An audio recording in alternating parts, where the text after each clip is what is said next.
Hello, everybody. Welcome to this week's episode of the Tech Shift F9 podcast, the podcast that talks about career transformations through the help of incredible professionals who've gone through their own career progression in a extremely interesting way, so to say. I'm your host, Maurizio, and this week I'm super excited about having Prerna Sinha on the show. Prerna is joining us from India. She's an entrepreneur, runs a very successful e-commerce platform she'll talk about called Urbane Essence. She was a HR professional for over 10 years at multinational companies in India. And her career shift into entrepreneurship is a very interesting topic that we'd love to talk about today. Perna, welcome to the show. Thank you so much. Thank you. Honored to be here. Well, thank you for being here. I'm always interested in terms of understanding how people start their careers, because if I look back at my own career, I think I had a pretty good idea of what I wanted to do. When I look at my own kids, some of them are not really 100% sure what they're doing. But how about you? When you were a student, what path did you follow for your career into human resources and why? I think when I was a student, I was very fascinated by history. So after school, I actually went on to graduate in history from one of the very prestigious colleges in India. But when I started to think very seriously about my career, I realized that I always found it very fulfilling to work for people. And when I started doing research, I understood that HR could be, one of the way to do it. Because as an HR professional, you can work very actively with people, listen to their needs, and also do a lot for them in the organizations. And that's why I went on to do an MBA in HR. Then my career in HR started. Right. I mean, you've stuck with it. You've been in HR for over 10 years. You must have Yes. seen a lot of different profiles, a lot of different talents, a lot of different people raising up. And I know it's a really difficult open-ended question, but have you come to the conclusion in terms of what are some of the type of skills and traits that have helped people succeed in the organizations that you worked in? Yes, even if we've met different types of people coming from different backgrounds, different mindsets, and anything. But I think there are few skills and traits that really help people succeed. Is resilience, determination, that ability to navigate through very challenging times, and also being very open to opportunities that came their way. Though over these years, a lot is changing, and digital has come up in a very big way, but some of the traits, they remain, they still remain the traits that help people succeed, even if the world is transforming.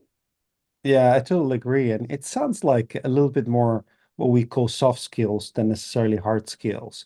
Would you Right. agree with that? Yes. Yes, I would. Fabulous. So we mentioned you were in human resources for a long while, and one Yeah. area that I'm quite interested, you just touched upon it, is how any job has been digitized over time, right? Right. And going through that 10-year process, how did you personally cope with those changes? And were there some approaches that you felt really worked for you to keep your skills up to date, and some that perhaps didn't really work as successfully? Yes, I think when I started working and in the later years of my life, a lot was being digitized. So there were a lot of changes happening in the way work was being done. And, as HR professionals, we definitely had to, upskill ourselves and learn a lot, about the new things that were happening in the world. And like recruitment was one of the things that I was majorly dealing in. And, we Right. used to do a lot of screening of the resumes manually and then sending it out to leadership team and scheduling interviews. So there was a lot of manual work, back and forth, and it would take a lot of time to really close one position. But with digitization coming in, and everything became not very simple, but less time consuming, and it was giving us more time to focus on other aspects of HR as well, like learning and development, organizational development, and a lot more. So the trick to stick to it was keep upskilling yourself as well, keep learning. I used to do a lot of reading, and we used to attend a lot of online courses to upskill ourselves. So I think that's what was there. Have you always been digitally savvy or is that something that you've had to sort of force yourself into? I don't know whether you're more of an artistic person or a techie person, but how did you handle that personally in your professional career? Yes, yes. I was not a very digital, Right. savvy person. I'm a very creative kind of a person who likes, doing things the traditional way. But since the world was all about digitization, you have to find ways to cope up with it. And especially when it comes to your career, you have to be, on top of it. So I did develop that over years, and I still find myself more creative than more, digital friendly. But we'll talk about how you use these skills that may not be your core skills, but still, as you said, very important in your current endeavors. But before we get there, um, when you were working, and I'm fascinated by HR professionals in general, by the way, as a side note, I always thought that HR people weren't very helpful in the organizations I used to work in. And when I became when I started working in a startup, I felt right. I felt that they actually extremely useful. I mean, HR it's probably the most important thing you can do because it's all about people, right? So yeah, a lot of respect for me, but I'm also very curious. And so when you were working in HR, did you feel that you had a chance to explore other skills and career progression opportunities, or how was in general your career seniority progression achieved? And I ask that because a lot of people, I think, may feel that they're sort of stuck in a role. And was that the same for you, or did you feel you had that sort of mobility to go and do something else at some point? Yes, if I think about those 10 years that I spent in HR, I think there were a lot of opportunities around me to, upskill myself. There were a lot of cross-functional teams that I worked with. There were a lot of, courses that I could go to. There were outbound trainings that I went for to do a lot of things. And I feel my career progression was pretty much something that I achieved, as I moved up the ladder, and there was a lot of mobility, and whatever I wanted to do, somehow I found my way, and I did not feel stuck ever. So I always felt, with every year that I was learning new things, and I was moving up, and I was doing things at my own pace. And also I was something that, there was an opportunity in one of the organizations that I worked with, that I could bring in a lot of uh, systems in place. Like I could Okay. do a lot of research, and I could, plan things, I could develop things, and they were implemented in the organization. So that was something that I was very proud of. And even and that point of time, I was very, I was in the junior and just started my career. So I found myself having a lot of independence to bring systems in the workplace. So I have been pretty happy about my career overall, That's and amazing. I never. And I think maybe I'm extrapolating here, but I mean, of course, you have the talent and the drive and the interest. That's obvious. But I think you probably also ended up working in organizations that supported that rather than put you in a Yeah, pigeonhole. And yeah. did that just happen, or was there something in the back of your mind that you sort of actively sought out when looking for your employers? No, they just happened. I mean, I just Fair enough. happened to be at the right places, maybe. Uh, and the organizations and the bosses I worked with, the leaders I worked with, were very supportive. And even when I had just started my career, and even in the initial years of my life and of my career, the leaders were very supportive, and they encouraged me to achieve a lot more than I would have imagined. And they always put me in, the leaders' roles. Well, they So, saw the and talent in that you. only helped me in, in thinking of starting something of my own, Oh, that's because that was amazing. the mindset that I was trained with. And I guess you're carrying that into your current endeavor, right? At Urbane Essence, in terms of Right, management style. But we can talk a little bit about how you're right, adapting to that. But I'd love right. to understand a little bit more about how you got going. You're an entrepreneur now. You've been doing it for a few years now. And how did you come up Yeah. with the idea for Urbane Essence, and what makes you so passionate about it? Yeah. So I think around 2019 when I'd quit my job and I'd become my mother, so I was, finding it very difficult to balance, family and work. So I'd quit my job and I was thinking of starting something. And when I was reflecting on what I wanted to do and what I should do, I realized that I was very fond of these ancient Indian art forms, and women in India adorn all these garments with those art forms. But over the years, they had been declining because of globalization and all, because these are done with, they're hand painted and there's a lot of, hard work and everything. And with the machines coming in, these art forms were sort of declining and the patronage was also going away. So I really wanted to do something to revive these art forms and the ancient Indian garment, that is sari. I was also very fond of that. So I sort of put them together and I started Urbane Essence. And also it was almost pandemic. So, and started an e-commerce platform because to put things together when the world was shut. Right. So e-com made sense at that time. Yeah. So all these things put together became Urbane Essence. And was in your the first few steps, right? The first, I guess, months after you decided to take the plunge and become an entrepreneur. In my mind, those are the hardest because you question everything and you feel probably a little bit lost. I mean, you just said you set up an e-commerce platform as an HR professional. How did you, I know that the mental approach and the resilience we talked about, but how did you practically approach having that steep learning curve in front of you?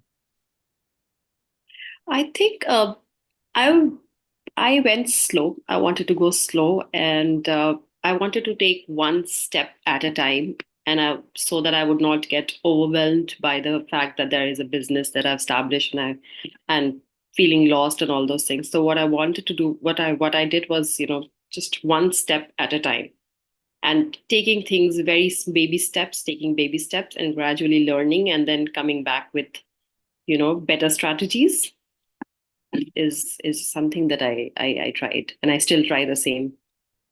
And also in between I used to take some breaks if I would feel overwhelmed or lost. I would take a few days break and just spend a lot of time with myself and a notebook and just rethinking everything, and then few days later coming back with, you know, the real plan. That's great. And a lot of people that I speak with who've made that transition into entrepreneurship and mention mentors as something that has been very useful for them, particularly in areas where they may not be very familiar with. For example, a lot of entrepreneurs may not have a finance background, and so now that you run a company runs the money, and you need to have a balance sheet and profit and loss, and you need to know how to keep track of your cash. That may not be your case, but there must have been areas where you felt a little bit out of your depth. And did you seek out any mentorship for that, or is this something that you felt you didn't need to? I did not seek any mentorship as such, but yes, I've been speaking to a lot of my friends, my colleagues, my seniors who are in different fields, and then learning from them, in areas where I was not very pro at, and then taking cues from them, then understanding how to do it, and then coming back and doing it is what I did in the initial days, and I still do it because, being an HR professional and moving to e-com is, just two very different things, and there's so many aspects of the business that uh, you really need to know. So that's where my network comes very handy. My friends, my colleagues, my leaders from the previous organizations, family. Yeah. Absolutely. And the fact that you've been able to have an established career prior, I'm sure gave you a massive boost in terms of accessing that knowledge bank. Yes, If you it want to did. look at it that way, maybe a little bit more difficult for people that just jump right into entrepreneurship Right. out of college or Right. something. Um, Yes. a- Yes. and and so a lot of people I speak to that are, slightly older and they say, well, I'd love to have a business, but I never had it, I've never done it. There's a lot of other skills and knowledge and experience and connections that you can bring into that. And Right. so, for example, when you were talking to your friends about launching Urbane Essence, What was some of the feedback from them, and how did you incorporate that perhaps into some of the early stages of the company's development? I actually did not speak to many of them. Okay, Before launching, I didn't speak to anyone. I just launched it. I just registered a firm and then I told people that this is what I've done because I did not want to take too many ideas and I something that would see. deter me from doing what I was doing. So you must have had a pretty clear idea of what you wanted to do at the beginning already. Yes, Right, right. yes.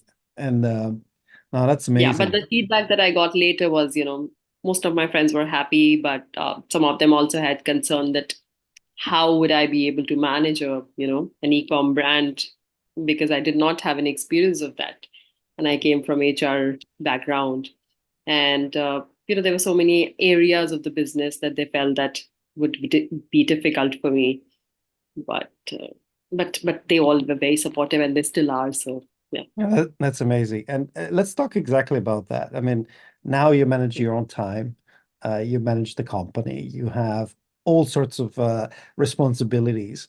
What are some of the hacks, tools, tips that you found useful and helpful generally in being efficient? And what has been your biggest challenge in launching a new company, particularly as a busy parent?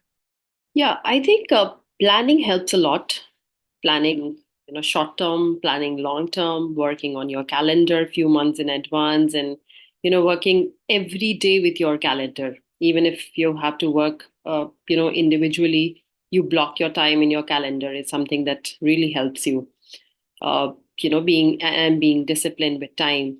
So these are some of the things that help me in managing time efficiently, and I think now I'm fairly able to manage time for my work, for my family, for my social gatherings, travel, whatever I want to do. I'm fairly better than what I was when I was doing a job, and also because I've learned it. It's not that Right. these years learning it.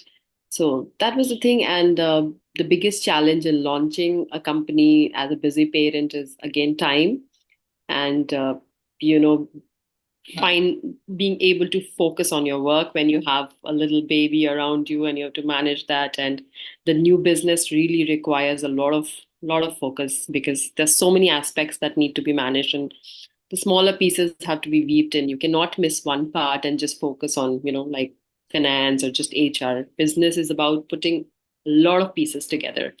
Absolutely. So yeah, find that time management, being disciplined. It's key, absolutely. And Perna, you launched the company right around COVID, and as an e-commerce company, you sort of mentioned that technology played a key role in uh, your business in creating it. And I can see on top of that, you're focused on sustainability, inclusivity in your business. And by the way, I love that. And I do believe that tech probably enables you to create a unique offer right nowadays that might have been difficult, 5, 10 years ago. But can you expand a little bit on how technology helps you achieve your business goals and vision? Yeah, I think when you're starting an e-com platform or a business, technology is the cornerstone, is very important. And like you mentioned, it was not possible a few years back to do all of this because there was less leveraging of technology.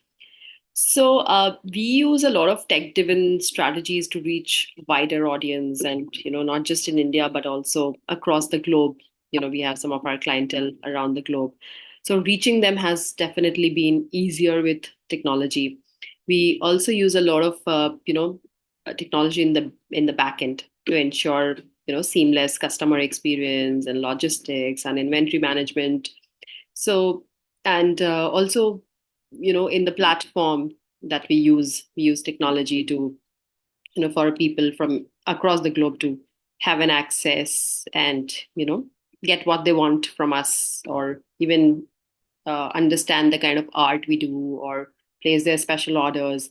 So technology is definitely helping us in, reaching people across the globe and spreading the ideas of ancient Indian forms to global audience.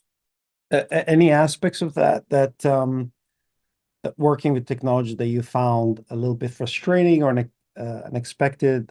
Some of the people I speak to we're on this podcast mentioned cost, for example. When there's so many different tools you got to use, and once you start adding them all up, is a significant cost base to the operations. But I don't know. What are your thoughts on that? Yeah. But thankfully now in the market, I feel there are a lot of options available. And if you're able to get to the right one with your budget, it does work. So I've not found it very frustrating till now. And also, I found the right kind of people who help me with these things, and they always come up with, you know, cost-effective ideas. So And I can see as a theme that comes up in your answers how the power of the network, the power of having access to people that can help in situations.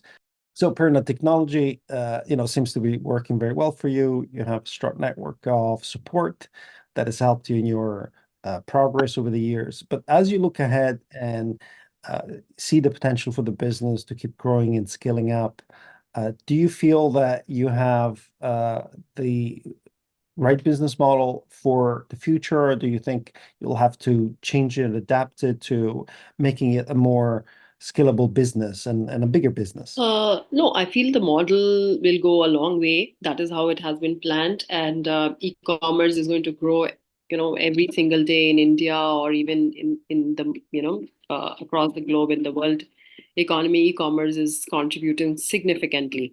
So I feel my business model is fine, but definitely as we scale up, we will need, bigger teams, larger teams actually, and more usage of technology. We would have to go to a lot of other platforms and sync them up with our current business. So yeah, and definitely we would be going in for different kind of products. Right now we have one, but we are already in the plan of launching a lot more. Can you give us a sneak peek into the new products at all? Sneak peek. Basically, there would be something related to apparel itself, textile, so maybe home decor and jewelry and accessories for women. And we're also planning to get into, a lot of services as well, like women health. Yeah, women Fabulous. health, travel, book publishing. So there's a lot more planned. Oh, that sounds amazing. And following up on that, also, but not just for the business, but Yeah. also for yourself, what's ahead for you over the next few years? What are some of the goals and um, objectives that you have set for yourself? And how do you hold yourself accountable to those? Yeah, I think for me, it's going to be working on a lot more ideas, newer ideas, and I feel there's a lot of opportunities and scope to be able to work on ideas. And with e-com being there and digital platforms, it's slightly simpler to launch new idea than it would have been a few years back.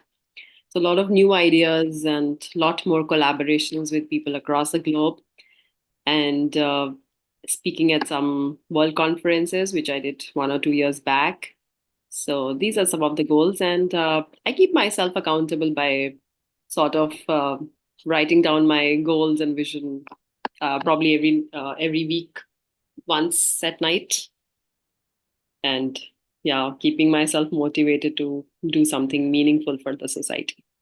That's great. I can see how organization and being um, well structured is a great trait that you have and that you're bringing it to the business. So kudos to Thank you.